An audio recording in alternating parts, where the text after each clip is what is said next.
விடுதலை செய்யப்பட்ட அமெரிக்க குடியுரிமை பெற்ற பணைய கைதியான இடன் அலெக்சாண்டரும் அமெரிக்க அதிகாரிகளுக்கும் ஹமாஸுக்கும் இடையில் நடைபெற்றிருக்கக்கூடிய ஒப்பந்தமும் கத்தார் மற்றும் எகிப்திய மத்தியஸ்தர்களின் அழுத்தங்களின் மூலமாக மேற்கொள்ளப்பட்டிருக்கக்கூடிய குறித்த ஒப்பந்தத்தின் மூலமாக ஹமாஸ் தரப்பினர் எவ்வாறான நன்மைகளையும் தீமைகளையும் அடைந்து கொள்ளப் போகின்றார்கள் அல்லது குறித்த ஒப்பந்தத்தின் மூலமாக ஹமாஸ் தரப்பினர் ஏமாற்றப்பட போகின்றார்களா?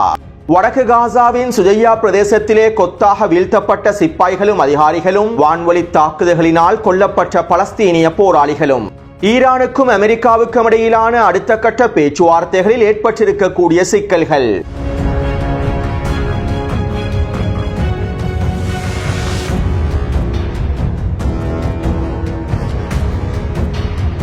டொனால்ட் ட்ரம்பின் மத்திய கிழக்கிற்கான விஜயத்தின் போது டொனால்ட் ட்ரம்பை சந்தித்து சிரியா மீதான பொருளாதார தடைகளை நீக்குவதற்கும் சிரியாவுக்கான அங்கீகாரத்தினை அதிகரிப்பதற்கும் பேச்சுவார்த்தைகளை மேற்கொள்வதற்கு சிரியாவினுடைய அதிபர் ஜூலானி பல்வேறுபட்ட முயற்சிகளை மேற்கொண்டிருந்தார். சிரியாவுக்கும் இஸ்ரேலிய ஆக்கிரமிப்புக்கும் இடையில் உறவுகளை வலுப்படுத்துவதற்காக ஆப்ரஹாம் ஒப்பந்தத்தில் இணைந்து கொள்வதற்கான வேலை திட்டங்களை ஐக்கிய அரபு அமீரகம் மேற்கொண்டிருந்தது. மேலும் ஐக்கிய அரபு அமீரகத்தினுடைய தலைமையில் சிரியாவுக்கும் இஸ்ரேலிய ஆக்கிரமிப்புக்கும் இடையிலான மறைமுகமான பேச்சுவார்த்தைகளும் மேற்கொள்ளப்பட்டிருந்தன. இதன்போது ஆப்ரஹாம் ஒப்பந்தத்திலே முழுமையாக இணைந்து கொண்டு இஸ்ரேலை முழுமையாக அங்கீகரிப்பதற்கு சிரியாவினுடைய அதிபர் ஜூலானி தயாராக இருப்பதாக சில செய்திகள் கசிவடைந்திருந்தன. இப்படியான நிலைமையிலேயே தற்போது சவுதி அரேபியாவில் வைத்து ஜூலானியை சந்திப்பதற்கு டொனால்ட் ட்ரம்பினுடைய நிர்வாகம் அனுமதியை வழங்கியுள்ளது. இதற்கமைவாகவே சவுதி அரேபியாவில் டொனால்ட் ட்ரம்புக்கும் ஜூலானிக்கும் இடையிலான பேச்சுவார்த்தைகள் நடைபெறப் போவதாகவும் தெரிவிக்கப்படுகின்றது. அதே போன்று பலஸ்தீனிய அதிகார சபையினுடைய ஜனாதிபதி துரோகி அப்பாஸையும் டொனால்ட் ட்ரம்ப் சவுதி அரேபியாவில் வைத்து சந்திக்க போகின்றார். இந்த சந்திப்பின் போது டொனால்ட் ட்ரம்ப் சில டாலர் எலும்பு துண்டுகளை அப்பாஸுக்கு வழங்குவார் என்றும் எதிர்பார்க்கப்படுகின்றது. அடுத்து அமெரிக்காவுக்கும் ஈரானுக்கும் இடையிலே நடைபெற்ற 4ஆம் கட்ட மறைமுக பேச்சுவார்த்தைகள் முன்னைய பேச்சுவார்த்தைகளை போன்று பாசிட்டிவான நேர்மறையான பேச்சுவார்த்தைகளாக அமைந்திருக்கவில்லை. இஸ்ரேலிய ஆக்கிரமிப்பின் அழுத்தங்களின் விளைவாக யுரேனியம் செறிவூட்டல் தொடர்பான அமெரிக்காவினுடைய நிலைப்பாடுகளில் மாற்றங்கள் ஏற்படுத்தப்பட்டுள்ளன. யுரேனியம் செறிவூட்டலானது முழுமையாக நீக்கப்பட வேண்டும் என்றும் யுரேனியம் செறிவூட்டல் ஈரானிலிருந்து முழுமையாக அகற்றப்பட வேண்டும் என்றும் யுரேனியம் செறிவூட்டலுடன் தொடர்பு பட்டிருக்கக்கூடிய முக்கியமான 3 தளங்களும் முழுமையாக கலைக்கப்பட வேண்டும் என்றும் அமெரிக்கா நிபந்தனைகளை விதித்துள்ளது. இதனால் 4ஆம் கட்ட பேச்சுவார்த்தைகள் ஒரு கடினமான சிக்கலான நிலைமையை ஏற்படுத்தியுள்ளது என்றும் தெரிவிக்கப்படுகின்றது. அத்தோடு குறித்த பேச்சுவார்த்தைகளுக்கு பிறகு ஈரானினுடைய வெளியுறவுத்துறை அமைச்சர் இவ்வாறு தெரிவித்திருந்தார். முந்தைய 3 சுற்று பேச்சுவார்த்தைகளையும் விட தற்போது நடைபெற்றிருக்கக்கூடிய பேச்சுவார்த்தைகள் மிகவும் தீவிரத்தன்மை வாய்ந்ததாகவே அமைந்திருந்தது. நாங்கள் தற்போது பொதுவான பகுதிகளில் இருந்து விலகி உண்மையான பிரச்சனைக்குள் நுழைந்திருக்கின்றோம். மேலும் இந்த சூழ்நிலையானது பேச்சுவார்த்தைகளின் கடினத்தன்மையையும் ஏற்படுத்தியுள்ளது. யுரேனியம் செறிவூட்டல் தொடர்பான நிலைப்பாடுகள் ஈரானினுடைய உரிமையாகும். யுரேனியம் செறிவூட்டலை பாதுகாப்பான விகிதத்திலே ஈரானுக்குள்ளே வைத்திருப்பதற்கான எல்லாவிதமான உரிமையும் ஈரானுக்கு இருக்கின்றது. யுரேனியம் செறிவூட்டல் தொடர்பான விடயங்கள் பேச்சுவார்த்தைக்குட்பட்ட விடயமே அல்ல. இதனால் தற்போதைய பேச்சுவார்த்தைகள் ஒரு கடினத்தன்மையான நிலைமைக்கு தள்ளப்பட்டிருப்பதாகவும் ஈரானினுடைய வெளியுறவுத்துறை அமைச்சர் தெரிவித்துள்ளார். அதே நேரம் 5ஆம் கட்ட பேச்சுவார்த்தைகள் விரைவில் ஆரம்பிக்கப்படும் என்றும் தற்போதைய பேச்சுவார்த்தைகளில் இருக்கக்கூடிய கடினத்தன்மையை நீக்குவதற்காகவும் தொழில்நுட்ப ரீதியாக பேச்சுவார்த்தைகளை மேற்கொள்வதற்காகவும் அடுத்த கட்ட பேச்சுவார்த்தைகளை மேற்கொள்வதற்கு இரு தரப்பினரும் சம்மதம் தெரிவித்திருப்பதாகவும் ஓமானினுடைய மத்தியஸ்தர்கள் தெரிவித்துள்ளார்கள். அதாவது தற்போதைய பேச்சுவார்த்தைகள் கடினமான சூழ்நிலையை நோக்கி நகர்ந்தாலும் இருக்கக்கூடிய வாய்ப்புகளை பயன்படுத்தி ஒரு ஒப்பந்தத்தினை எட்ட முடியுமா என்பது தொடர்பாக அடுத்த கட்ட பேச்சுவார்த்தைகள் ஆரம்பிக்கப்படும் என்றே ஓமானிய தரப்பினர் தெரிவித்துள்ளார்கள். எனவே தற்போது இந்த பேச்சுவார்த்தைகளின் மூலமாக 2 முடிவுகள் எடுக்கப்படுவதற்கான வாய்ப்புகள் காணப்படுகின்றன.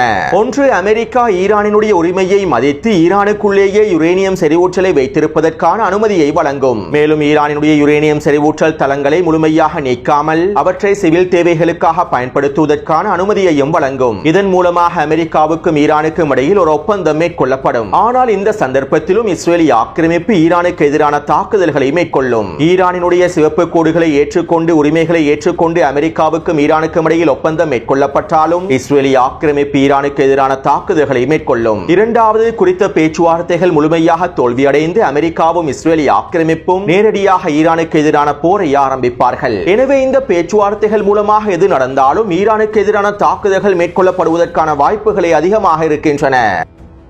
தற்போது அமெரிக்கா ஈரானினுடைய ஏவுகணை திறன்கள் தொடர்பாகவும் நவீன ஆயுத உற்பத்தி திறன்கள் தொடர்பாகவும் பேச்சுவார்த்தைகளில் இணைத்துக் கொள்ளவில்லை. ஈரானினுடைய அணுசக்தி திட்டங்கள் தொடர்பாகவும் யுரேனியம் செறிவூட்டல் தொடர்பாகவும் மாத்திரமே அமெரிக்க தரப்பினர் பேச்சுவார்த்தைகளை மேற்கொள்கின்றார்கள். எனவே இவை தொடர்பாக ஒப்பந்தம் எட்டப்பட்டதற்கு பின்பு இஸ்ரேலி ஆக்கிரமிப்பினால் ஈரானினுடைய ஏவுகணை திறன்களை முழுமையாக அளிப்பதற்கான தாக்குதல்களையும் நவீன ஆயுத உற்பத்தி திறன்களை முழுமையாக அளிப்பதற்கான தாக்குதல்களையும் ஆரம்பிக்க முடியும். அது மட்டுமல்லாமல் ஒப்பந்தத்திற்கு பிறகு ஈரானின் ஏவுகணை திறன்களையும் நவீன ஆயுத திறன்களையும் இலக்கு வைத்து இஸ்ரேலி ஆக்கிரமிப்பு தாக்குதல்களை மேற்கொண்டதும் அமெரிக்காவும் இஸ்ரேலி ஆக்கிரமிப்புக்கு முழுமையான ஆதரவை வழங்கும். தற்போதைய சூழ்நிலையில் அமெரிக்கா ஈரானினுடைய ஏவுகணை திறன்கள் தொடர்பாகவும் நவீன ஆயுத உற்பத்தி திறன்கள் தொடர்பாகவும் பேச்சுவார்த்தைகளில் இணைத்துக் கொண்டால் ஈரான் குறித்த பேச்சுவார்த்தைகளில் இருந்து முழுமையாக விலகிவிடும். அது மட்டுமல்லாமல் ஈரான் தற்காப்புக்காக அவசரமாக அணு ஆயுதத்தையும் உற்பத்தி செய்துவிடும். இது அமெரிக்காவுக்கும் இஸ்ரேலி ஆக்கிரமிப்புக்கும் மிகப்பெரிய சவாலான விடயமாகவும் மாறிவிடும். இதனாலேயே தற்போது அமெரிக்கா ஏவுகணை திறன்கள் தொடர்பாகவும் ஏனைய ஆயுத உற்பத்தி திறன்கள் தொடர்பாகவும் எந்தவிதமான பேச்சுவார்த்தைகளையும் மேற்கொள்ளாமல் எப்படியாவது ஈரானினுடைய அணுசக்தி திறன்களை முழுமையாக முடக்குவதற்கான பேச்சுவார்த்தைகளை மேற்கொள்கின்றது. மேலும் இந்த பேச்சுவார்த்தைகள் வெற்றியடைந்தால் இஸ்ரேலி ஆக்கிரமிப்பினை பயன்படுத்தி ஈரானினுடைய நவீன ஏவுகணை உற்பத்தி திறன்களையும் நவீன ஆயுத உற்பத்தி திறன்களையும் முழுமையாக அளிப்பதற்கான தாக்குதல்களையும் மேற்கொள்ளும். அதே நேரம் தற்போது இந்த நிலைமை தொடர்பாக ஈரானிய தலைமைகளுக்கும் நன்றாகவே தெரியும். அமெரிக்காவோடு ஒப்பந்தம் ஒன்று மேற்கொள்ளப்பட்டாலும் இஸ்ரேலி ஆக்கிரமிப்பு ஈரானுக்கு எதிரான தாக்குதல்களை மேற்கொள்வதற்கான வாய்ப்புகள் அதிகமாகவே இருக்கின்றது என்பதனை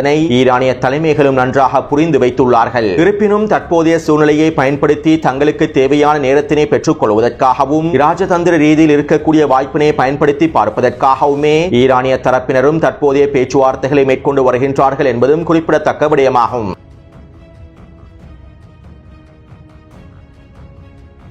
டொனால்ட் ட்ரம்பின் மத்திய கிழக்கிற்கான விஜயத்தின் போது காசாவிலே ஒரு யுத்த நிறுத்தம் ஒன்றினை ஏற்படுத்த வேண்டும் என்றும் காசாவிற்குள்ளே உணவுப் பொருட்களை விநியோகம் செய்ய வேண்டும் என்றும் ட்ரம்பினுடைய நிர்வாகம் பல முயற்சிகளை மேற்கொண்டிருந்தது. இவை தொடர்பாக நேற்றைய காணொலியில் சில முக்கியமான விடயங்களை நான் குறிப்பிட்டிருந்தேன். மேலும் கத்தார் மற்றும் எகிப்திய மத்தியஸ்தர்களும் ஹமாஸுக்கு உச்ச அழுத்தங்களை வழங்கியிருந்தார்கள். டொனால்ட் ட்ரம்பின் மத்திய கிழக்கிற்கான விஜயத்தின் போது காசாவிலே யுத்த நிறுத்தம் ஒன்றினை ஏற்படுத்துவதற்கான எல்லாவிதமான அழுத்தங்களையும் மத்தியஸ்தர்கள் ஹமாஸுக்கு வழங்கியிருந்தார்கள். அது மட்டுமல்லாமல் அமெரிக்க அதிகாரிகள் ஹமாஸினுடைய தலைமைகளோடும் நேரடியான பேச்சுவார்த்தைகளை மேற்கொண்டுள்ளார்கள். எப்படியாவது காசாவிற்குள்ளே யுத்த நிறுத்தம் ஒன்றினை ஏற்படுத்தி மத்திய கிழக்கிற்கான டொனால்ட் ட்ரம்பின் விஜயத்தினை அலங்கரிப்பதற்கான பல முயற்சிகளையும் மேற்கொண்டுள்ளார்கள்.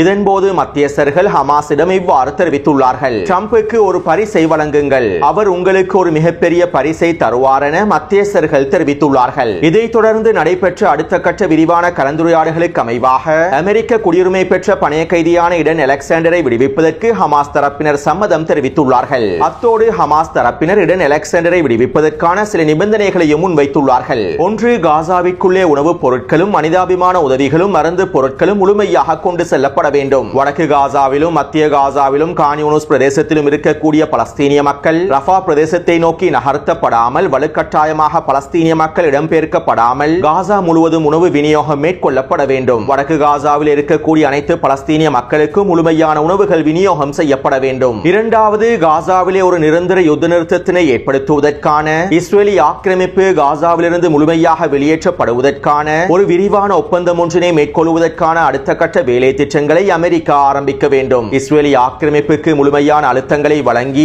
ஏற்கனவே ஒப்புக்கொள்ளப்பட்ட நிரந்தர யுத்த நிறுத்தத்தினை ஏற்படுத்தக்கூடிய ஒப்பந்தத்தினை செயல்படுத்துவதற்கு அமெரிக்கா மும்முரமாக அடுத்த கட்ட வேலை திட்டங்களை ஆரம்பிக்க வேண்டும் என ஹமாஸ் தரப்பினர் குறித்த நிபந்தனைகளை முன்வைத்துள்ளார்கள். மேலும் குறித்த நிபந்தனைகளை அமெரிக்க தரப்பினரும் ஏற்றுக்கொண்டுள்ளார்கள்.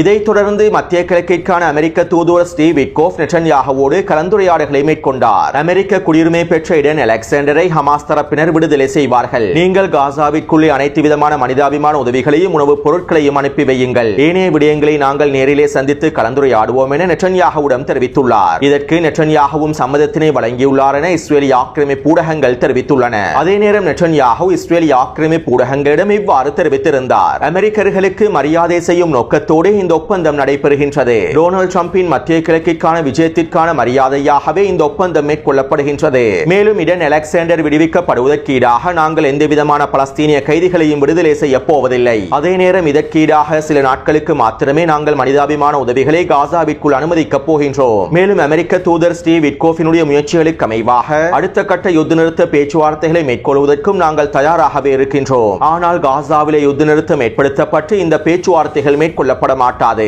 இராணுவ அழுத்தமும் தரைவழி தாக்குதல்களும் வான்வழி தாக்குதல்களும் காசாவிலே தொடரும். இவ்வாறு நாங்கள் காசாவிலே போரை தொடர்ந்து கொண்டுதான் இந்த பேச்சுவார்த்தைகளை மேற்கொள்வோம் என நெட்டன்யாஹு ஊடகங்களிடம் தெரிவித்துள்ளார்.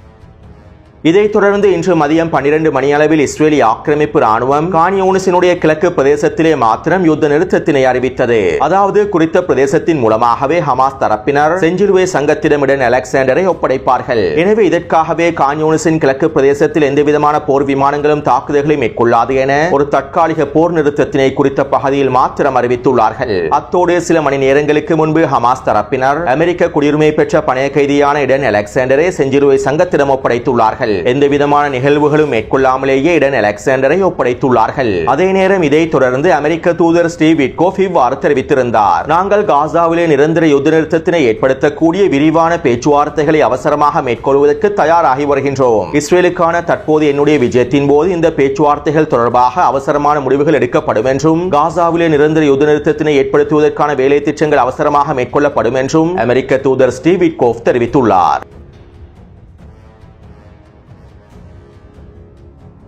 தற்போது ஹமாஸ் தரப்பினர் அமெரிக்க குடியுரிமை பெற்ற இடன் அலெக்சாண்டரை விடுதலை செய்துவிட்டார்கள். அமெரிக்காவுடன் மேற்கொள்ளப்பட்ட நேரடியான பேச்சுவார்த்தைகள் மூலமாகவும் மத்தியஸ்தர்கள் வழங்கிய உச்சழுத்தத்தின் மூலமாகவும் டொனால்ட் ட்ரம்புக்கு ஒரு பரிசை வழங்குவதற்காக இடன் அலெக்சாண்டரை விடுதலை செய்துள்ளார்கள். அத்தோடு இந்த ஒப்பந்தத்தின் மூலமாக ஹமாஸ் தரப்பினருக்கு சில நன்மைகளும் தீமைகளும் காணப்படுகின்றன. அமெரிக்க குடியுரிமை பெற்ற இடன் அலெக்சாண்டரை விடுதலை செய்திருப்பதன் மூலமாக காசா முழுவதும் எந்தவிதமான தடையும் இல்லாமல் உணவு விநியோகத்தினை மேற்கொள்ள முடியும். காசாவிலே உணவு விநியோகத்தினை மேற்கொள்வதற்காக அமெரிக்காவும் இஸ்ரேலிய ஆக்கிரமிப்பும் மிக முக்கியமான திட்டங்களை வகுத்திருந்தது. ரஃபா பிரதேசத்தினை முழுமையாக கைப்பற்றி ரஃபா பிரதேசத்திலே உணவு மையங்களை அமைத்து வடக்கு காசாவிலும் மத்திய காசாவிலும் கான் யூனிஸ் பிரதேசத்திலும் இருக்கக்கூடிய ஒட்டுமொத்த பலஸ்தீனிய மக்களையும் ரஃபா பிரதேசத்தை நோக்கி நகர்த்தி அவர்களை ரஃபா பிரதேசத்திலேயே அடைத்து வைத்து உணவு விநியோகத்தினை மேற்கொண்டு பலஸ்தீனிய மக்களையும் பலஸ்தீனிய போராளிகளையும் வெவ்வேறாக பிரித்து ரஃபாவில் இருக்கக்கூடிய பலஸ்தீனிய மக்களை நாடு கடத்துவதற்கும் இஸ்ரேலிய ஆக்கிரமிப்பும் அமெரிக்காவும் திட்டங்களை வகுத்திருந்தது. எனவே தற்போது இடன் அலெக்சாண்டர் விடுதலை செய்யப்படுவதற்கு ஈடாக காசா முழுவதும் உணவுப் பொருட்கள் விநியோகம் செய்யப்படுகின்றமையினால் வடக்கு காசாவில் இருக்கக்கூடிய பலஸ்தீனிய மக்கள் ஒரு பொழுதும் அவர்களுடைய வீடுகளை விற்று இடம் பெற மாட்டார்கள். எனவே இடன் அலெக்சாண்டருக்கு ஈடாக காசா முழுவதும் உணவுப் பொருட்களுடைய விநியோகம் மேற்கொள்ளப்படுவது ஒரு மிகப்பெரிய நன்மையாகும். அதே போன்று காசாவிலே நிரந்தர யுத்த நிறுத்தத்தினை ஏற்படுத்துவதற்கான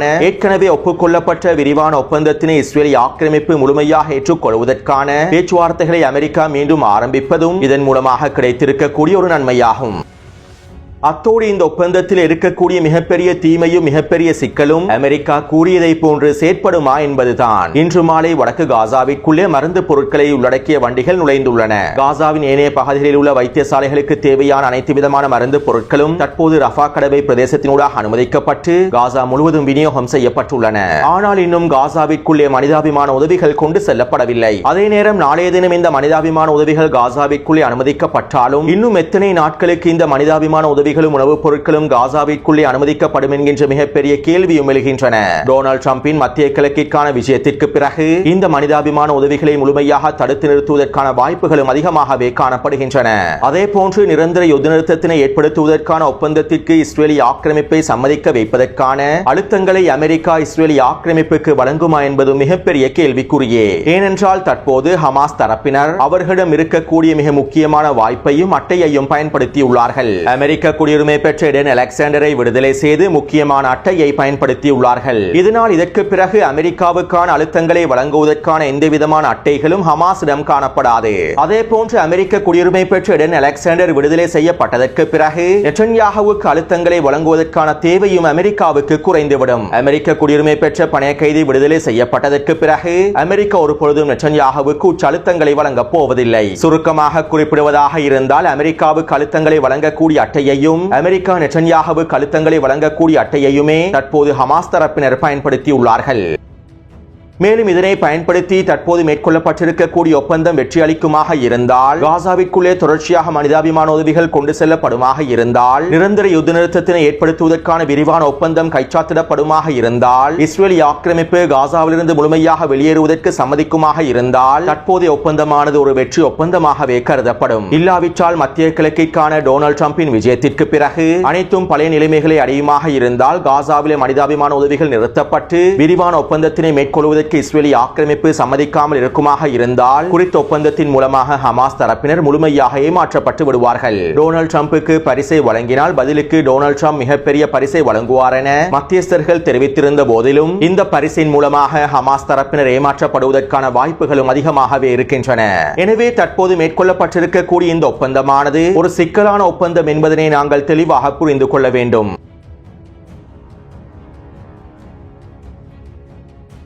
இஸ்ரேலி ஆக்கிரமிப்பு ராணுவம் கடந்த 24 மணித்தியாலங்களுக்குள் மேற்கொண்டிருக்கக்கூடிய வான்வழி தாக்குதல்களினால் 45க்கும் அதிகமான பலஸ்தீனிய மக்கள் இனப்படுகொலை செய்யப்பட்டுள்ளார்கள். அமெரிக்காவுடன் ஒப்பந்தம் மேற்கொள்ளப்பட்டதற்கு பிறகு இஸ்ரேலி ஆக்கிரமிப்பு 10க்கும் அதிகமான வீரியமான வான்வழி தாக்குதல்களையும் மேற்கொண்டிருந்தது. அதே நேரம் பலஸ்தீனிய போராளிகளும் வீரியமான உச்சக்கட்ட தாக்குதல்களை மேற்கொண்டிருந்தார்கள். இதற்கமைவாக சுஜையாவின் கிழக்கு பிரதேசத்திலே அல்-குதுஸ் படையினுடைய உயரடுக்கு போராளிகள் களமிறங்கி இஸ்ரேலி ஆக்கிரமிப்பு படையொன்றினை சுற்றி வளைத்து யாசின் ஏவுகணை தாக்குதல்களையும் டிபிஜி ஏவுகணை தாக்குதல்களையும் துப்பாக்கிச்சூட்டு தாக்குதல்களை மேற்கொண்டுள்ளார்கள். இந்த தாக்குதலின் போது ஒரு மெர்காவா போர்த்தாங்கி வாகனம் தட்டி தூக்கப்பட்டுள்ளது. மேலும் அதனோடு வந்த 10க்கும் அதிகமான சிப்பாய்களும் கொத்தாக அளிக்கப்பட்டுள்ளார்கள். இதைத் தொடர்ந்து குறித்த பிரதேசத்திற்கு வருகை தந்த மீட்பு படைகளை இலக்கு வைத்தும் அவர்களை சுற்றி வளைத்தும் டிபிஜி ஏவுகணை தாக்குதல்களை மேற்கொண்டுள்ளார்கள். இந்த தாக்குதலிலே 6 சிப்பாய்கள் படுகொலை செய்யப்பட்டிருப்பதாகவும் தெரிவிக்கப்படுகின்றது. இதைத் தொடர்ந்து இஸ்ரேலி ஆக்கிரமிப்பின் வான்படையானது குறித்த பிரதேசத்திலே உச்ச வான்வழி தாக்குதல்களை மேற்கொண்டது. இந்த வான்வழி தாக்குதலுக்கு பிறகு இன்னும் ஒரு மீட்பு படையை இஸ்ரேலி ஆக்கிரமிப்பு அனுப்பி வைத்தது. இதன்போது பலஸ்தீனிய போராளிகள் தாக்கி வெடிகுண்டு பொறியை பயன்படுத்தி அந்த மீட்பு படையை இலக்கு வைத்தும் தாக்குதல்களை மேற்கொண்டுள்ளார்கள். இந்த தாக்குதலிலும் 10க்கும் அதிகமான சிப்பாய்கள் கொல்லப்பட்டும் படுகாயமடைந்திருப்பதாகவும் தெரிவிக்கப்படுகின்றது. மேலும் குறித்த தாக்குதலுக்கு பிறகு இஸ்ரேலி ஆக்கிரமிப்பு மேற்கொண்ட வான்வழி தாக்குதல்களில் சில பலஸ்தீனிய போராளிகள் படுகொலை செய்யப்பட்டிருப்பதாகவும் அல்-குதுஸ் படையினர் அறிவித்துள்ளார்கள். அடுத்து இன்று மாலை சுஜையாவின் கிழக்கு பிரதேசத்திலே 3 தாக்குதல்கள் மேற்கொள்ளப்பட்டுள்ளன. 2 வீடுகளுக்குள் பதுங்கியிருந்த சிப்பாய்களை இலக்கு வைத்தும் சுரங்கப்பாதை ஒன்றிற்கு அருகாமையில் இருந்த சிப்பாய்களை இலக்கு வைத்துமே இந்த வீரியமான தாக்குதல்கள் மேற்கொள்ளப்பட்டுள்ளன. மேலும் குறித்த தாக்குதலிலும் 10க்கும் அதிகமான சிப்பாய்கள் கொத்தாக தட்டி தூக்கப்பட்டிருப்பதாகவும் தெரிவிக்கப்படுகின்றது. எனவே நேற்று மாலை 6 மணியிலிருந்து இன்று மாலை 6 மணி வரையில் கிடைக்கப்பெற்ற தகவல்களுக்கு அமைவாக ஒரு மெர்காவா போர்த்தாங்கி வாகனமும் 35க்கும் அதிகமான சிப்பாய்களும் கொத்தாக அளிக்கப்பட்டுள்ளார்கள். அத்தோடு இந்த காணொலி தொடர்பான கருத்துக்களை பதிவிடுங்கள். தொடர்ந்தும் என்னுடன் இணைந்திருங்கள். நன்றி, வணக்கம்.